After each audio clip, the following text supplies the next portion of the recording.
இன்றைக்கி நம்ம ஐஷு சமையலில் பார்க்க போகிறது சிகப்பு அவலில் செஞ்ச புட்டு எப்படி பண்ணலான்றதை பார்க்கலாம். இன்றைக்கி இந்த சிகப்பு அவல் நான் எடுத்திருக்கேன். நீங்கள் எந்த வகையான அவல் எடுத்தாலும் இதே மெத்தடில் செஞ்சு பாருங்கள், ரொம்ப நல்லாயிருக்கும். இன்றைக்கி இதில் 2 கப் அளவுக்கு சிகப்பு அவல் எடுத்திருக்கேன். எடுத்துகிட்டு ஒரு கடாயில் ஒரு 2 நிமிஷம் போல் நல்லா வறுத்து எடுத்துக்கலாம். நல்லா உடஞ்சி வரும், நீங்கள் பார்க்கும்போதே அந்த அளவுக்கு நல்லா வறுத்து எடுத்துக்கிட்டால் போதும்.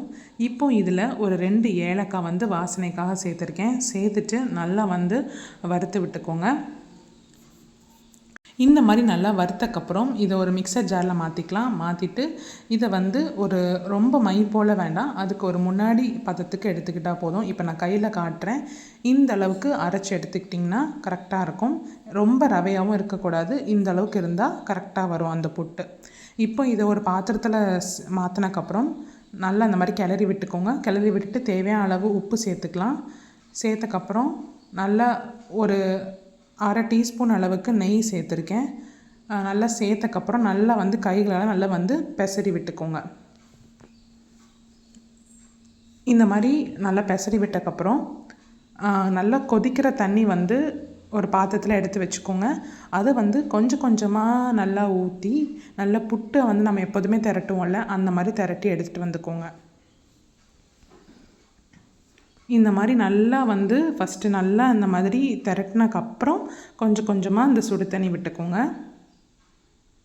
சேர்த்துட்டு நல்லா கைகளால் அந்த கட்டிகள் எதுவும் இல்லாமல் உடச்சி விட்டு நல்லா உதுத்து விட்டுக்கோங்க. நம்ம இதை சுடு தண்ணியில் திரட்டும் போது தான் அந்த மாவு புட்டு மாவு பதத்துக்கு நல்லா உதிரி உதிரியாக வரும். நீங்கள் பச்சை தண்ணி கலந்திங்கன்னா ஃபுல்லாக கட்டி ஃபார்ம் ஆகிடும். இப்போவும் இந்த சுடு தண்ணியில் லைட்டாக கட்டிகள் ஏதாவது ரொம்ப ஃபார்ம் ஆச்சுன்னா நீங்கள் ஒரு மிக்சரில் ஒரு ஓட்டு எடுத்துக்கிட்டிங்கன்னா இந்த மாதிரி பதத்துக்கு வந்துடும். மேக்ஸிமம் தெளித்து லைட்டாக அந்த மாதிரி யூஸ் பண்ணிங்கனாலே இந்த பதத்துக்கு வந்துடும். அதுக்கப்புறம் இப்போ நல்லா திரட்டி எடுத்தாச்சு.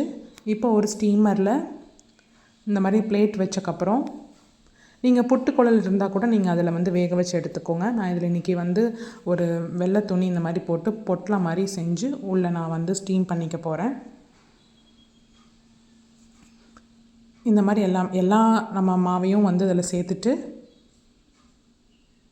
இந்த மாதிரி நான் நல்லா க்ளோஸ் பண்ணி விட்டுக்க போகிறேன்.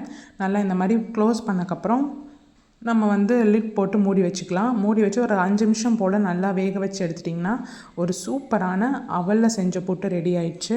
இந்த செம்பா புட்டு மாவு இதெல்லாம் ரெடிமேடாக கிடைக்கிறதுல முன்ன அளவுக்கு இப்போ டேஸ்ட் இருக்கிறது இல்லை. ஆனால் இந்த சிவப்பு அவலில் செய்கிற புட்டு அவ்வளோ மணமாகவும் அவ்வளோ டேஸ்ட்டாகவும் இருந்துச்சு. ஸோ ட்ரை பண்ணி பாருங்கள். இப்போ இதை ஒரு பாத்திரத்துக்கு மாற்றிடலாம். மாற்றினக்கப்புறம் துருவி வச்சுருக்கேன் தேங்காய் 1 கப் அளவுக்கு துருவின தேங்காய் இதில் சேர்த்துக்கலாம். சேர்த்தக்கப்புறம் நல்லா கிளறி விட்டுக்கோங்க. இப்போ அதை ஒரு பாத்திரத்தில் மாற்றிட்டு சுகர் வேணால் நீங்கள் சுகர் போட்டுக்கோங்க. நான் இன்றைக்கி நாட்டு சர்க்கரை சேர்த்துருக்கேன். சேர்த்துட்டு நல்லா சில பேருக்கு சுகர் போட்டு சாப்பிட்டா ரொம்ப பிடிக்கும், சில பேருக்கு நாட்டு சர்க்கரை சாப்பிட்டா பிடிக்கும். எது வேணுமோ அது நீங்கள் ஆட் பண்ணிக்கோங்க. அதில் கொஞ்சமாக லாஸ்ட்டாக கொஞ்சமாக தேங்காய் துருவல் சேர்த்துட்டு இந்த மாதிரி நல்லா கலந்து விட்டுக்கலாம். இதில் இன்றைக்கி பச்சை பயிறு வேக வச்சு எடுத்து வச்சுருக்கேன். இது ஆப்ஷனல், உங்களுக்கு பிடிச்சா சேர்த்துக்கோங்க, இல்லாட்டா ஸ்கிப் பண்ணிக்கோங்க. ஸோ இந்த மாதிரி நம்ம சாப்பிடும்போது இது ஒரு ஹெல்த்தியாகவும் இருக்கும். குழந்தைங்களுக்கும் நீங்கள் தாராளமாக கொடுக்கலாம், பெரியவங்க வர தாராளமாக இதை சாப்பிட்லாம். ஸோ இதே மாதிரி அளவோடு செஞ்சு பார்த்துட்டு எப்படி இருக்குன்றதை கமெண்ட் செக்ஷனில் சொல்லுங்கள். நெக்ஸ்ட் ஒரு நல்ல ரெசிபியோட உங்களை நான் சந்திக்கிறேன்.